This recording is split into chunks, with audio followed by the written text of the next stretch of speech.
قابض اور وحشی بھارتی فوجیوں نے اپنی ریاستی دہشت گردی کی تازہ کارروائیوں کے دوران آج 6 بے گناہ کشمیری نوجوانوں کو شہید کر دیا۔ قابض فوجیوں نے ضلع کولگام کے علاقے سمنو میں محاصرے اور تلاشی کی ایک پرتشدد کارروائی کے دوران 5 نوجوانوں سمیر احمد شیخ، دانش احمد ٹھوکر، حنظلہ یعقوب شاہ، عبید احمد پڈر اور یاسر بٹ کو شہید کیا۔ فوجیوں نے علاقے میں ڈرونز کے ذریعے کیمیائی مادے کا استعمال کر کے 2 رہائشی مکانوں کو بھی تباہ کر دیا۔ قابض فوجیوں نے ایک اور نوجوان کو ضلع راجوری کے علاقے بہروٹے بدھل میں تلاشی کی کارروائی کی آڑ میں ایک جعلی مقابلے میں شہید کر دیا۔ علاقے میں آخری اطلاعات کی آمد تک فوجی آپریشن جاری تھا۔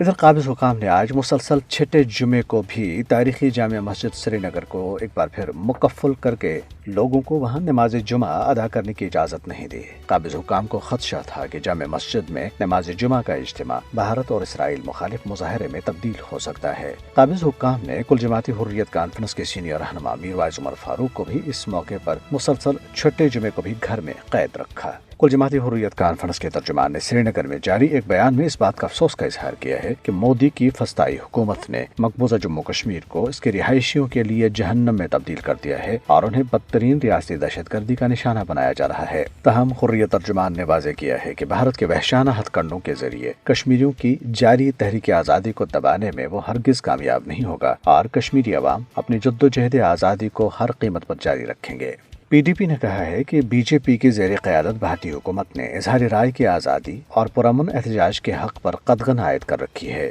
پی ڈی پی نے اپنے نیوز لیٹر اسپیک اپ کے نومبر کے شمارے میں کہا ہے کہ 9 صحافیوں کو جبری طور پر گرفتار کیا گیا اور صحافیوں کو خاموش کرانے کے بعد بی جے پی نے سرکاری ملازمین کو خبردار کیا ہے کہ اگر انہوں نے کسی بھی احتجاج میں شرکت کی یا اپنے تحفظات کا اظہار کیا تو انہیں سنگین نتائج کا سامنا کرنا پڑے گا۔ انڈین نیشنل کانگریس کی مقبوضہ جموں کشمیر شاخ کے سینئر رہنما غلام احمد میر نے ضلع اسلام آباد کے علاقے ویری ناگ میں پارٹی کارکنوں کے ایک اجلاس سے خطاب کرتے ہوئے کہا ہے کہ مودی حکومت کشمیریوں کی بنیادی ضروریات کو نظر انداز کر کے ان کے ساتھ دشمنوں جیسا سلوک کر رہی ہے۔